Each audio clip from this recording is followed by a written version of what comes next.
Assalamualaikum warahmatullahi wabarakatuh. Alhamdulillah wasyukurillah. Salatu wassalamu ala rasulillah wa ala alihi wasahbihi wa ala amma ba'd. Pada kesempatan kali ini kita akan melakukan eh, sedikit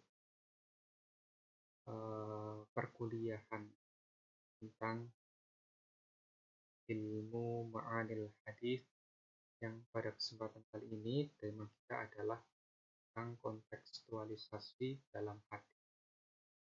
Ini adalah salah satu tema yang sangat penting karena hadis untuk bisa dipahami benar itu, kalau kita lihat dari segi kacamata pendekatan hermeneutika, itu ada pendekatan secara subjektivis dan juga ada pendekatan secara objektivis. Kemarin kita sudah membahas bagaimana hadis itu bisa dipahami secara tekstual, atau dalam istilahnya adalah kita melakukan tekstualisasi di dalam hadis. Nah, untuk kesempatan kali ini adalah kontekstualisasi di dalam hadis. Bagaimana suatu hadis itu bisa dipahami secara kontekstual. Nah, yang pasti melibatkan antara apa yang dimaksudkan pengarang yang dalam hal hadis adalah Muhammad SAW dan pembaca di hadis, yaitu kita yang hidup pada era sekarang. Nah, langsung saja kita masuk ke bahasa berikutnya. Di sini kontekstualisasi hadis dengan menggunakan kacamata hermeneutika. Nah, sebagaimana yang kita tahu, apakah itu hermeneutika? Hermeneutika itu adalah salah satu kata yang diambil dari bahasa Yunani, yaitu hermeneuin, yang artinya itu adalah menafsirkan, menjelaskan, menerjemahkan. Itu adalah makna dari hermeneutika. Jadi hermeneutika di sini adalah yang berhubungan dengan memahami atau menjelaskan atau menafsirkan atau menerjemahkan. Adalah hermeneutika. Jadi di sini apa yang menjadi makna atau maksud terhadap sebuah teks, nah itulah salah satu kajian dari hermeneutika. Jadi kontekstualisasi ini sangat erat kaitannya dengan hermeneutika, termasuk di dalam kontekstualisasi hadis, Al-Quran maupun hadis. Jika kita ingin melakukan kontekstualisasi pemaknaan terhadap hadis, itu adalah salah satu jalurnya itu dengan menggunakan hermeneutika. Nah, bagaimana terus kemudian kontekstualisasi itu bisa diterapkan dalam hadis? Kontekstualisasi bisa jadi memiliki makna yang sangat berbeda dari apa yang tertuang secara tekstualnya dari hadis tersebut. Jadi kontekstualisasi di sini ada tarik-menarik antara horizon pengarang dengan horizon si baca.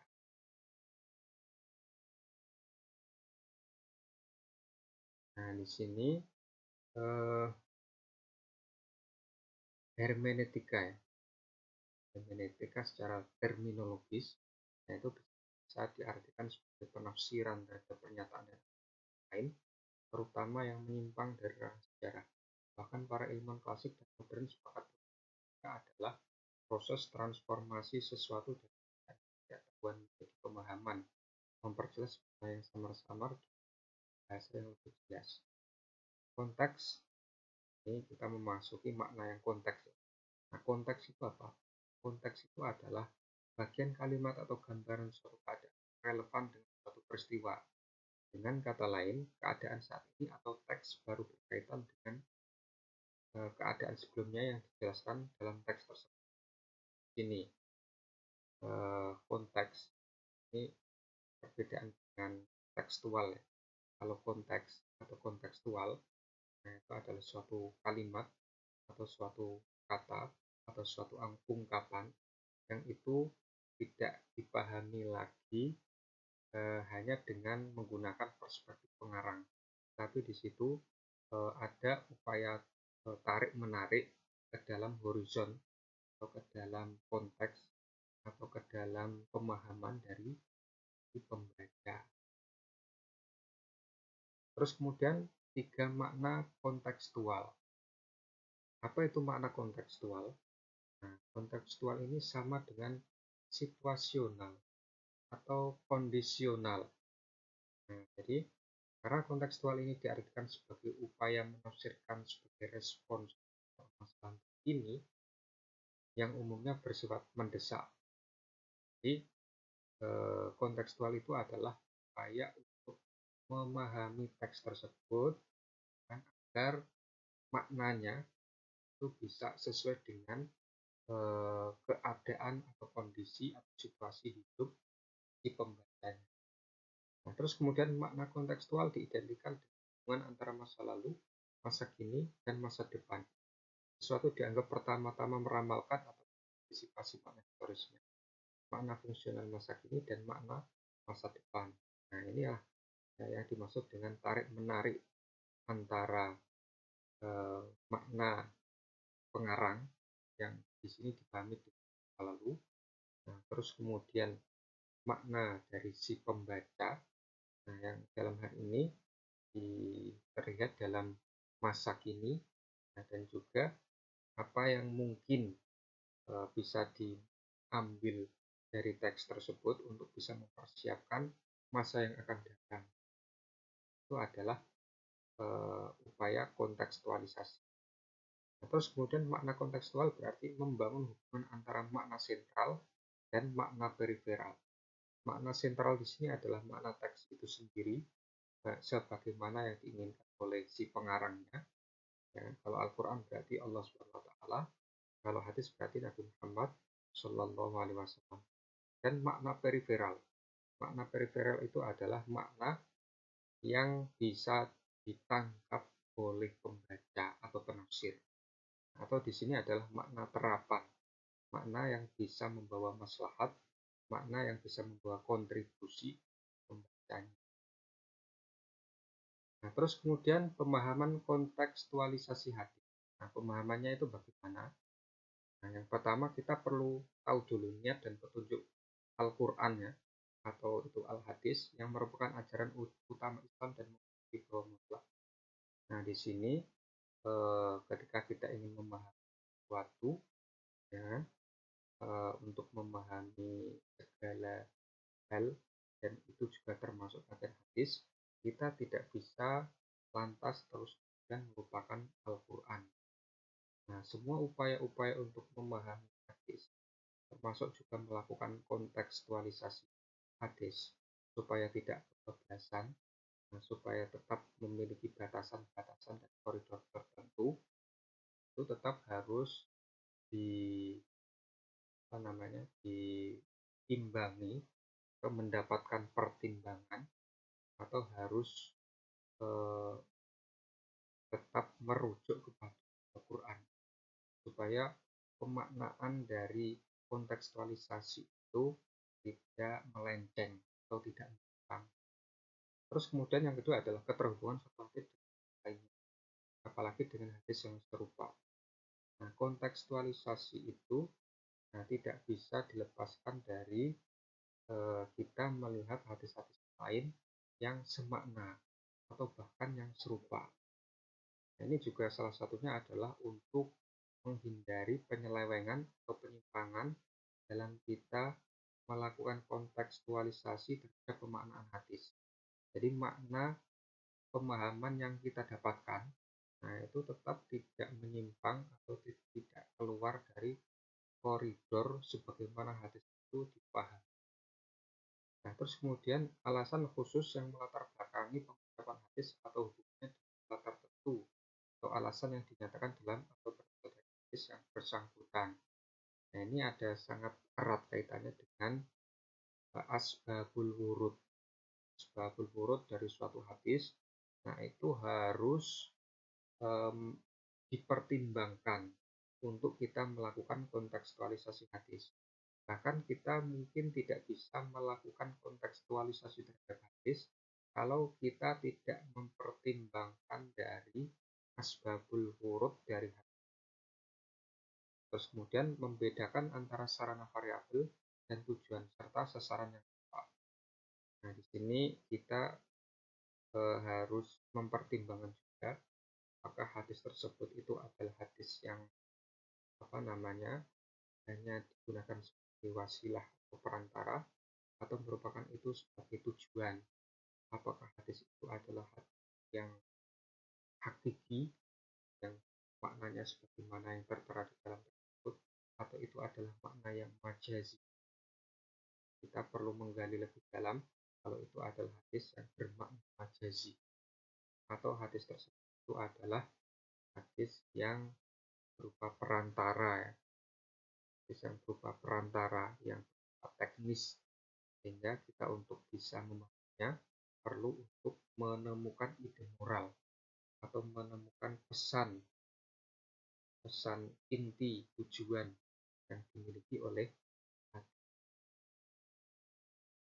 Nah, terus kemudian peran hermeneutika dalam memahami hadis, atau di sini lebih tepatnya adalah peran hermeneutika dalam kita melakukan kontekstualisasi hadis. Sebagaimana sudah saya jelaskan sebelumnya, bahwa ada 3 aliran utama hermeneutika dalam kita bisa memahami Al-Quran maupun hadis. Yang pertama itu adalah objektivis, yang kedua adalah subjektivis, dan yang ketiga itu adalah kuasi objektivis. Nah, dalam peran hermeneutika, kalau kita masih menitik beratkan pemahaman suatu hadis sebagaimana yang diinginkan karangnya, itu akan menarik pemahaman kontekstualisasi tersebut kepada pemahaman objektivis. Nah, kalau terus kemudian dititik beratkan pada maslahat apa yang bisa dimanfaatkan atau kontribusi yang bisa diambil oleh si pembacanya, itu adalah nanti masuk kepada hermeneutika subjektivis. Nah, tetapi kalau di situ ada tarik-menarik, ya. Tarik-menarik bagaimana kita melakukan sebuah pemahaman, nah di mana pemahaman tersebut bisa bermanfaat tetapi masih mengakomodir maksud yang diinginkan oleh pengarang. Jadi di situ ada tarik-menarik, ya, antara pemahaman yang diinginkan oleh pembacanya dan pemahaman yang dimaksudkan oleh pengarangnya. Nah, itulah yang kita sebut sebagai upaya kontekstualisasi atau pemahaman dengan kontekstual. Makanya di sini hermeneutika itu sangat berperan penting dalam memahami hadis dengan memberikan kerangka untuk interpretasi yang lebih mendalam dan kontekstual. Nah, jadi kalau di dalam hermeneutika objektivis, nah titik tekannya itu adalah pada makna diinginkan oleh pengarang. Kalau hermeneutika subjektivis, nah itu adalah makna dari hadis yang diinginkan oleh si pembacanya. Nah, tetapi kalau kuasi objektivis, nah itu adalah bagaimana seorang pembaca itu diberikan ruang untuk mengeluarkan makna dari teks hadis tersebut, tapi masih harus mempertimbangkan apa yang diinginkan oleh si pengarang. Ini hermeneutika memainkan peranan penting, ya, dalam melakukan kontekstualisasi. Nah, bagaimana itu? Yaitu pertama adalah dengan melakukan analisis teks dan konteks. Nah, teks tersebut berbunyi apa dan konteksnya yang bisa kita ambil dari asbabul wurud, bisa kita ambil dari penjelasan dari rawi atau penjelasan dari syareh atau pensyarah tentang makna dari teks hadis tersebut. Yang kedua adalah kontekstualisasi. Nah, setelah kita bisa memahami hadis tersebut baik secara tekstual maupun dengan memahami konteksnya, nah kita bisa memulai untuk melakukan kontekstualisasi. Nah, yang ketiga itu adalah pengembangan ijtihad. Nah, pengembangan ijtihad ini adalah bagaimana dari upaya kontekstualisasi yang kita lakukan, kita berusaha untuk meramu atau menyusun makna-makna yang sudah kita dapatkan. Terus kemudian yang keempat adalah dialektika antara teks dan penafsir. Nah, setelah kita bisa menelurkan pemahaman-pemahaman yang sudah kita dapatkan dari teks dan konteks, terus kemudian kita mencoba untuk mendialogkan teks tersebut dengan pemahaman-pemahaman yang telah dilakukan oleh para penafsir-penafsir.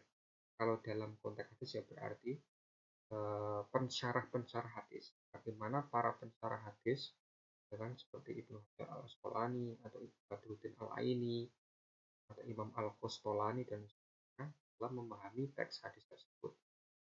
Nah, terus kemudian yang nomor 5 adalah metode penafsiran berlapis.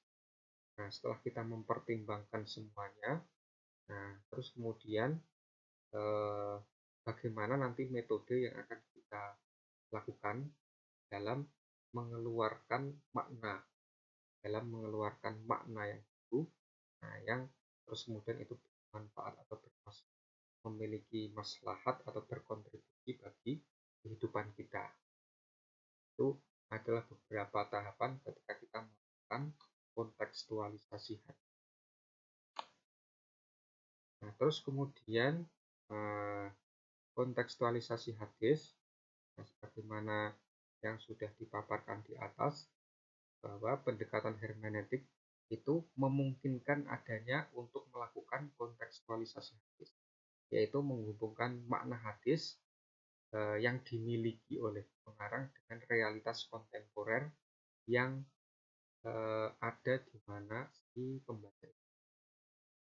Nah, terus kemudian juga kontekstualisasi hadis ini merupakan proses penting untuk bisa memahami dan menerapkan ajaran Islam di zaman modern. Zaman modern itu adalah di zaman tidak hanya modern, tapi di zaman di mana teks hadis itu sudah memiliki era yang berbeda, di mana teks hadis tersebut muncul. Nah, untuk bisa memahami itu, nah kita perlu melakukan kontekstualisasi supaya hadis itu sholih likulli zamanin wa makan. Supaya hadis itu adalah bisa dipakai di semua masa dan di semua kondisi, di semua konteks sosial, konteks budaya, sejarah manapun hadis tersebut dibaca. Dan kemudian aspek-aspek penting ketika kita melakukan kontekstualisasi terhadap hadis itu adalah asbabul wurud. Asbabul wurud, kita tidak bisa meninggalkan asbabul wurud ketika kita melakukan kontekstualisasi hadis.